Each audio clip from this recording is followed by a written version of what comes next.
Good morning, Winthrop Vikings. Today is February 11th on a day one schedule. We hope everyone stayed warm this past week with the amount of snow and ice that we had. This week is Celebrate Counselor Week, where we celebrate all the wonderful additions that our counselor staff gave to the WHS community. Next week, we will be bringing out a special story to give thanks to these amazing staff members. In the meantime, make sure to stop by their office and give them a big thank you for everything they do. Before we begin on our stories, we'd like to give a special shout out to the dinner theater production. Like everything in the times of Corona, the dinner theater production had to be quick on its feet and adapt to changes. This year, the Dinnerless Theater was at Winthrop High School and acted as a fundraiser for the Drama Society. And we just wanted to show a quick recap on how it went.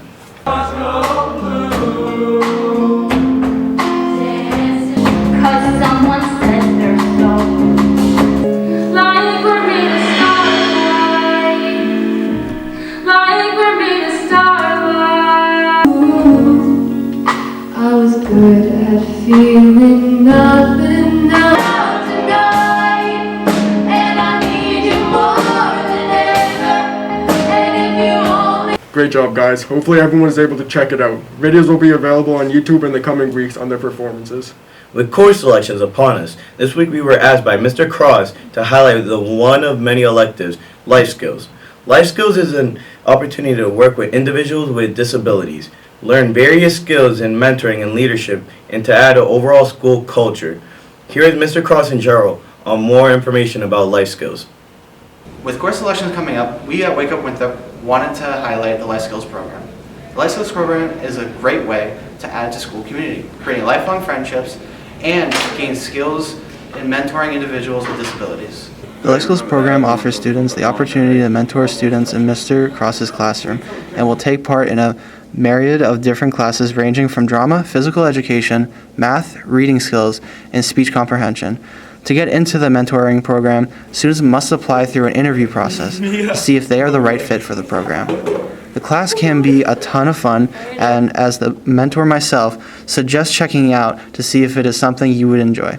For further information, we caught up with a few of the mentors in the class, some of Mr. Cross's students and Mr. Cross, to find out more about the program.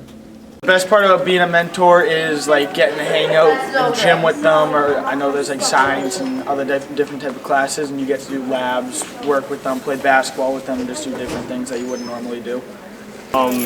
Just you get to spend time with the kids, and it's just a great environment to be in. Fun class. The best part about being life skills mentors is definitely making meaningful connections. I think throughout the class, I've only been taking it for half a year, but I've gotten to know the kids in the class so well, and it's super awesome because I have a ton of new friends. Alright, the process for becoming a mentor. So typically the first step is to reach out to me and set up some kind of an interview.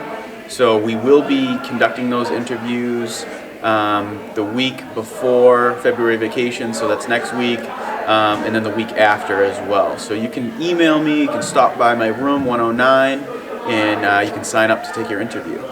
We do have limited space available, so based on the interview we figure out who the best fit would be, and we go from there. I became a mentor because I've done Special Olympics through Winthrop for a couple of years now, and I've known some of the kids and made relationships with them outside of school, so I want to take the class inside of school. I felt like it was going to be a fun class to take. I feel like I'd learn a lot from it, and I have. It's a great class. I became a mentor because the upperclassmen above me told me to do it and take the class, so I decided I would, and it's been one of the best classes I've taken in high school. I became a mentor because I was really interested in taking like a class that wasn't like the rest of the classes. It was a great decision because, like I said before, I made so many new friends. I like the field trips and cooking. I like to do exercise sometimes. Some of the basic skills are just, we have in our class, we have a life skills class, we have a cooking class, and a lot of students, especially the ones that take the cooking class, they've never really had any experience with cooking, and they learn, the basic skills of prepping a meal, and they can cook for their parents at home. I think you should become a mentor in the life skills class because it's different than any other class you can take in high school, and you get to make good friendships and relationships with these kids. I think that people should become mentors because you get to spend a lot of time with the great kids in the class like Vanessa. You should join and It's a great class. I think people should become mentors because it's a really fun class to take. You learn a lot of outside skills that you'll need in the future. So, for all of you mentors or kids that want to become mentors, I think that you'll have a great time. So I've never really met a student who didn't have a great time as a mentor. You get to work with the life skills students who are amazing. They're funny, they're outgoing, they're witty. We do a lot of fun things in class, right? We have time for leisure skills where we'll play some board games or turn on the Wii. We go on plenty of field trips. We sometimes go to restaurants and sometimes go to places in Winthrop. We sometimes go to Walmart or maybe any place we need to go. Sometimes we go to amusement parks. We haven't gone there in a long time, but we have. You know, as a mentor, you really, you bring your A game and you put in the effort and you put in the work, and you definitely get rewarded. Along with those basic skills, you learn how to collaborate with your peers. You learn how to,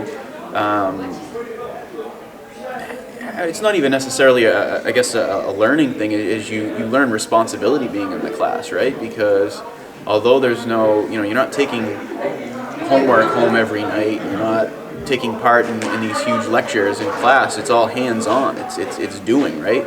So you're learning the responsibility that you need, to help myself out, to help the staff out, to help the students out. So, I mean, that's what we're looking for. We're looking for students that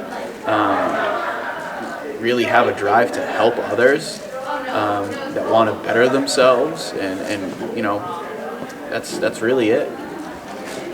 So all lower classmen that are picking out classes for next year, don't forget about the Life Skills program, as is an amazing option where you can meet amazing people and raise morale and leadership skills. But overall, have a fun time.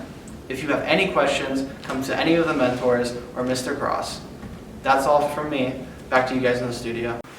Thanks, Elder Mr. Cross. Make sure to talk to Mr. Cross if you're interested. His room is located on the first floor across from the preschool. The class is definitely worth taking. Last week, we started a 3-part segment led by Ava Abbott on Black History.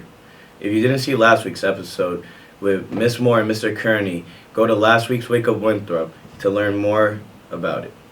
This week, to celebrate Black History Month, we will be highlighting the various contributions to literature and film with Venus Lewis. Welcome back to our 3-part series on Black History Month, in which we highlight different ways students and staff can educate and celebrate Black history this February and throughout the year. If you did not see our piece last week, we highlighted different Black artists and musicians with awesome recaps from Miss Moore and Mr. Kearney. Make sure to check it out. This week, we wanted to elevate Black voices in film and literature. Literature has connected the world together and gives the opportunity for writers to tell their stories, connect with audiences, and share their unique perspectives and experience. During this month and beyond, discussing and sharing important pieces of literature from Black authors, telling stories from their African American experiences, and exploring characters that live in the African American experience will help further education, understanding, and perspective that each of these unique heroes have given to the literary landscape. The stories have a rich literary history and range from drama to comedy, from poems to biographies, and from young to old.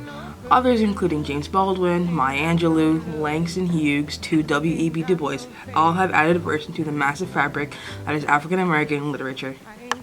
We caught up with English teacher Miss Irvine to find out what stories and books students and staff can explore in this month and beyond to continue honoring and educating about Black history. So I think we would be remiss to not talk about some influential Black authors, especially because so similarly to music and art and things like that, there have been some incredible people of color who have actually influenced the way that we look at literature and read literature today. A few incredibly influential, and like I'm saying, only a few, would be Toni Morrison, Maya Angelou, Langston Hughes, Ida B. Wells. You have Octavia Butler, who was sort of like the first Black female in sci-fi literature, which is pretty cool. And then some more modern ones, we have Alice Walker, who is semi-modern with The Color Purple and the famous short story that we read in my class, Flowers. Super modern would be Angie Thomas, who wrote The Hate U Give, and Colson Whitehead with Underground Railroad, and of course Amanda Gorman, who was the inaugural poet at President Biden's inauguration last year. Those are just a few. Obviously, there have been incredible people of color who have influenced literature today, and those are both writers and poets, authors and poets, I should say. The cool part about some more of like the older Black authors is that they have influenced really like the way that we read literature and the way literature is written today. During the Harlem Renaissance and sort of like the 20s and 30s, so many people of color and Black creatives came out with incredible pieces of literature and art that really changed the game. Similarly to the way that we talk about jazz changing music, the literature of that time has changed writing today. It's sort of the first time that people of color were given a voice to talk about discrepancies instead of, just not being able to complain, A, and B, really talk about things that they enjoy and the world around them. It's sort of a more free version of literature than before. So it's really important that we make note of that. I also think it's important when we're talking about Black literature specifically to remember that no literature is going to make people understand what it is like to be them. We talk about this in my class when we read To Kill a Mockingbird. Empathy is wonderful, but truly you'll never be able to be in their shoes. And so to sit here and say that a specific book would make us understand is a little bit unfair, particularly as a white woman. I can't ever say that I would understand through literature. But it's incredibly important to still read these and teach these pieces of work and these pieces of art because they do at least give insight instead of sort of silencing the voice. So often we only hear one version of history, we only hear one version of art, we only hear one version of stories, and there is not one version, right? There are billions and billions of versions because there are billions of people, and people of color fall into that. So it's important to remember that we can try to read and get into their eyes and their perspective, but it's not something I could ever understand. So to sit here and say that there'd be one book that's going to make you understand is not true. But it's still super important to read it because their voice is just as important as anyone else's and their stories are just as important as anyone else's, and we should at least attempt to have empathy and understand. You don't have to only read something that talks about the plights of Black people, but also about the successes and just about art and things that they enjoy. It's just as important as anything else. If I were to say some books by Black authors that I would recommend, I would say The Hate U Give by Angie Thomas. It's really influential, sort of a modern piece that I think everyone should read. My favorite Toni Morrison piece is The Bluest Eye, which I think is really important for people to read. Maya Angelou's I Know Why the Caged Bird Sings.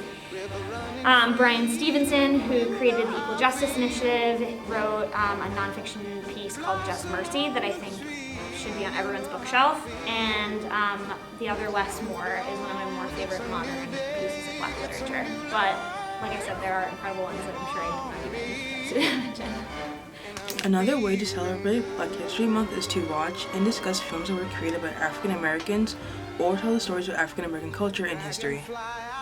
Just this last month, Sidney Porter, who was a monolithic Black actor whose contributions included films such as Who's Coming to Dinner, Meat of the Night, and Ladies of the Field, passed away. Porter was the first Black actor to win a prestigious international film award such as the Grammys. His roles and contributions to the civil rights movement opened the doors for many actors, writers, and directors that have a massive impact on the current landscape of Hollywood, including Jordan Peele, Spike Lee, Ava DuVernay, Morgan Freeman, Viola Davis, Jennifer Hudson, or Chadwick Boseman. These actors, directors, and writers have elevated African American voices and representation in film and tell the story of Black America. Today we wanted to highlight 5 different amazing films that are worth to watch. The film Hidden Figures tells a true story of 3 brilliant African American women who worked at NASA in the 1950s and 60s. It offers a realistic look at the racial tensions of the civil rights era. The film includes tons of positive messages about integrity, perseverance, teamwork, and communication.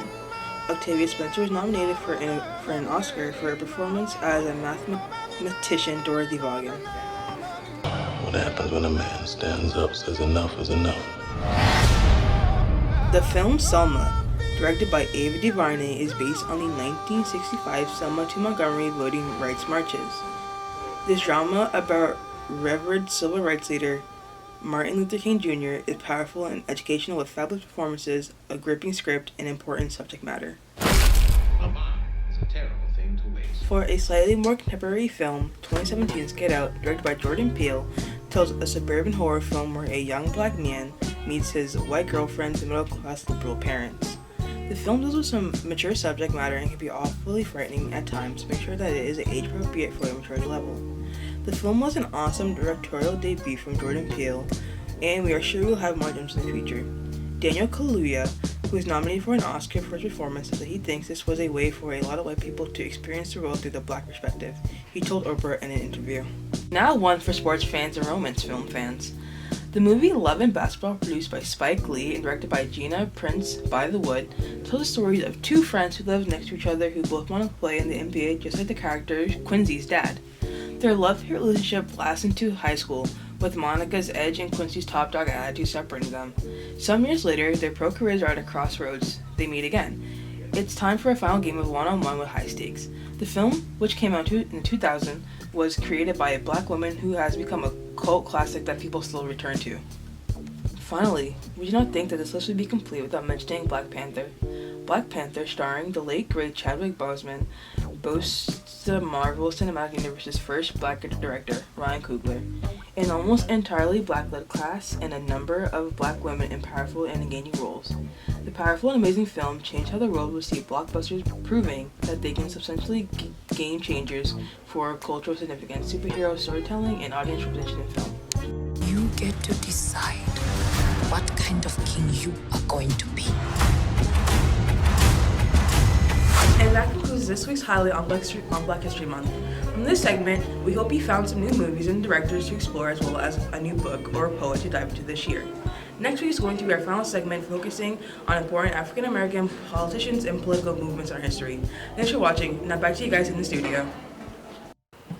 Thanks, Venus, for the deep dive. Black History Month is an important part of our year, and we would like to acknowledge it next week again on our three-part segment. Now on to sports. We're going to give a quick break from our sports to talk about the big game. We'll update you on the team's playoff runs in the following week.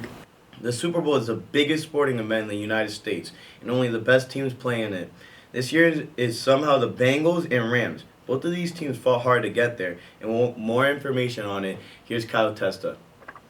This NFL postseason has been one of, if not the best NFL postseasons that we have ever witnessed, with a crazy Super Bowl matchup that no one could have predicted, with the Los Angeles Rams, who are led by quarterback Matthew Stafford, and the Cincinnati Bengals, who are led by quarterback Joe Burrow. This year's postseason had everyone witness almost every game come down to the wire, as almost every game ended with the difference of only 3 points. We're not going to talk about the Patriots. From last-second heroics from Mahomes, an insane Chiefs vs. Bills game with a coin toss just to dash the hopes of Josh Allen and the Bills Mafia, to an almost Tom Brady comeback that was cut short by Cooper Kupp. This postseason has been a wild ride. This year's Super Bowl has an opponent who was expected to make it from the beginning with a veteran quarterback, Matthew Stafford, and a fun, young, second-year quarterback with a team that wasn't expected to even make it this far with Joe Burrow, whose Bengals see their first Super Bowl since 1988. The Rams are familiar with the Super Bowl as they appeared in the big game back in 2019 against the Pats, where they lost 13-3 in a very defensive game. The Rams are back, but with a different play caller instead of Jared Goff. Stafford has been in the league for 13 years, spending 12 in Detroit, where he had a career record of 74, 90, and 1, and an 0-3 record in the playoffs. However, when Stafford was with the Rams this year, he went 13-4, won the division, and went 3-0 in the playoffs. And he's now playing at home for the Super Bowl. The Bengals, on the other hand, have not seen this kind of success from their team in decades. The last time that the Bengals appeared in the Super Bowl was 1988, and the last time they won a playoff game before Joe Burrow was here was 1991. After that, though, they appear in the playoffs for 5 straight years spanning from 2010 to 2015, where they lost every single time. The Bengals have had a combined record of 6, 25, and 1 in the last 2 years, but this year the team went 10-7 and won their division for the first time in 6 years, and they won their first playoff road game. And they beat the number 1 Tennessee Titans to do it and upset the Kansas City Chiefs in a comeback victory. This Super Bowl has plenty of stories for NFL legends who could add on to their story with a ring to top off their legacy. Other than the Super Bowl is also just an awesome time to catch up with friends and family, stuff your face with wings, pizza, and dips of all sorts, and talk about how the Super Bowl commercials used to be way funnier back in the day. This year, with the game in Los Angeles, there is also some serious buzz about a halftime show featuring Dr. Dre, Eminem, Snoop Dogg, Kendrick Lamar, Mary J. Blige, and The Big Game. We caught up with some students and teachers all around the school for their opinion of the game, any predictions they have for who will win, and who they're most excited about, and their overall thoughts on Super Bowl 56, and who they'd like to see win a ring the most. Who I think is going to win the Super Bowl? Everyone's betting the Bengals. So I'm going to go with the Bengals. Joey Bear. Joey Bear. Joey Bear. Mr. Joseph Burrow is obviously going to win the Super Bowl. I don't know who's in the Super Bowl. He's speaking on our behalf. Yeah. I want the Bengals to win because I think Joe Burrow is way too good. Everyone's talking about what team they want to win for the Super Bowl. I'm very pumped about the halftime show. I can't wait to see Eminem. I got the Bengals winning because, like, everyone wants them to win. So, like, you know, Joe Burrow and then Joe Mixon, Jamar Chase, they have a lethal offense. Their defense is insane, and the Simpsons said they were going to win, so there's no chance they lose. I also think the Bengals are going to win because they got Joe Burrow and and Jamar Chase. And like he said, the Bengals offense is lethal, and they're going to win. Honestly, I'm really excited to watch the Super Bowl because my man Joe Burrow is going to be in it, so I don't think the football is what I'm going to be looking at. I want OBJ to win a ring, but I think the Bengals, and I want the Bengals to win. Joe Burrow. I'm mainly going to be watching the Super Bowl for the commercials. I mean, if it's not the Patriots, I don't really care. I'm going to fall asleep on the couch probably around halftime, wake up with 3 minutes left, and wonder where I am. For the Super Bowl, I want to see the Rams winning because, you know, OBJ is my favorite football player of all time. And two, I want to see Matthew Stafford win his first ring and Odell. And yeah, that's it. Love watching the Super Bowl. It's a good time to get with friends, even virtually. Probably with the Patriots not in it, the most important thing will be probably the commercials. But I would like to see the rookie there from Cincinnati get a ring, and because I'm really not a big fan of the LA Rams, the St. Louis Rams, and whatever Rams they used to be before that. My brother-in-law predicted that the Rams were going to go all the way early on in the season, but nobody saw the Bengals, so I'm rooting for the Cincinnati Bengals, as they're referred to back in Ohio. Personally, I want to see Jamar Chase and Joe Burrow both win a ring, but I think the Rams are gonna, because the Bengals are just too young. They don't have experience. I think the Bengals are gonna win because Joe Burrow is just crazy, you know. Joe Burrow on top. I'm rooting for the Bengals because go Joe Burrow. For sure. Bengals.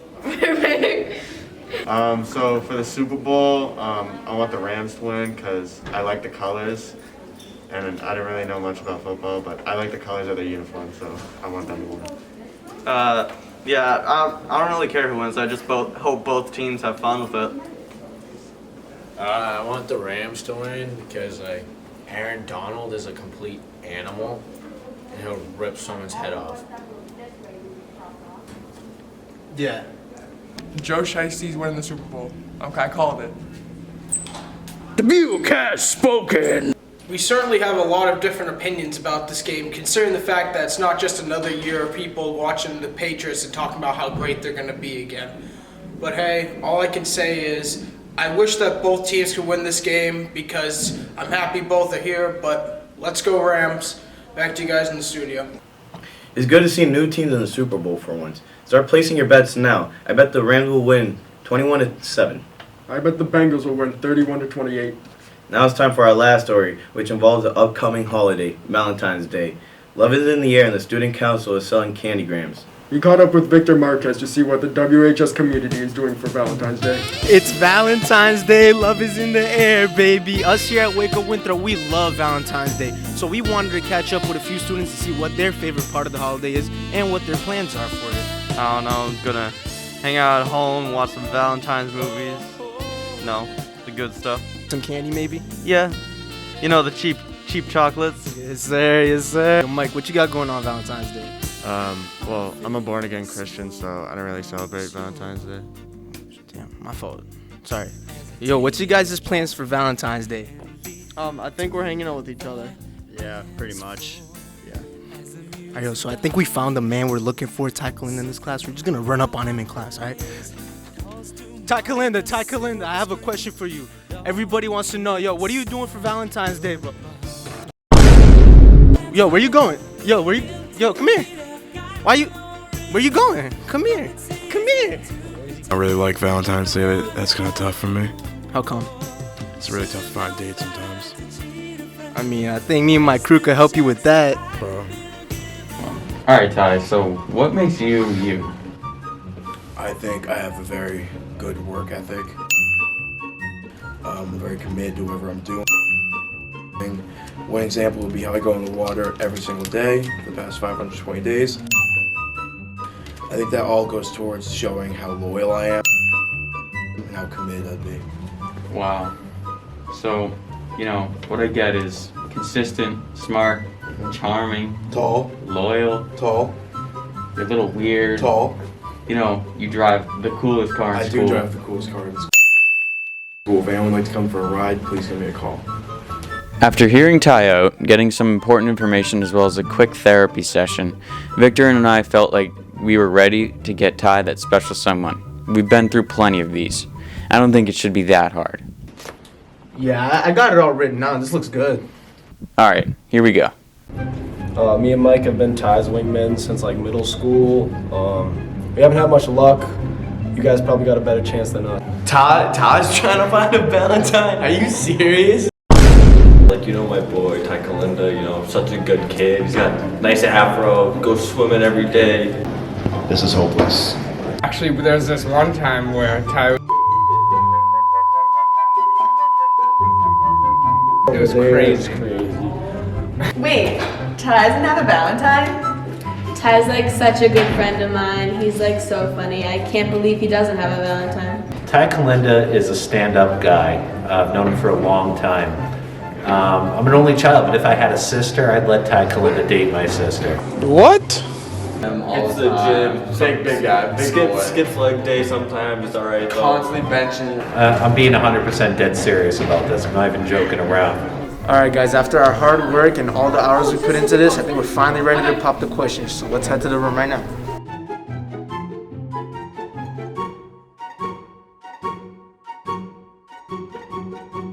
Of course I'll be his Valentine. He's the best.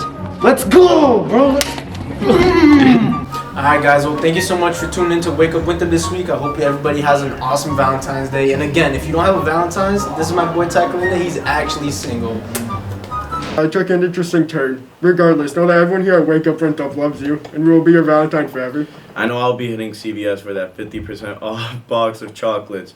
Well, that's all we have for you guys today. Make sure to tune in next week for our last segment on Black History Month and other exciting stories. Good luck to all the sports teams this season. Enjoy the Super Bowl. Don't eat too much. Stay warm and always remember. Roll Vikes!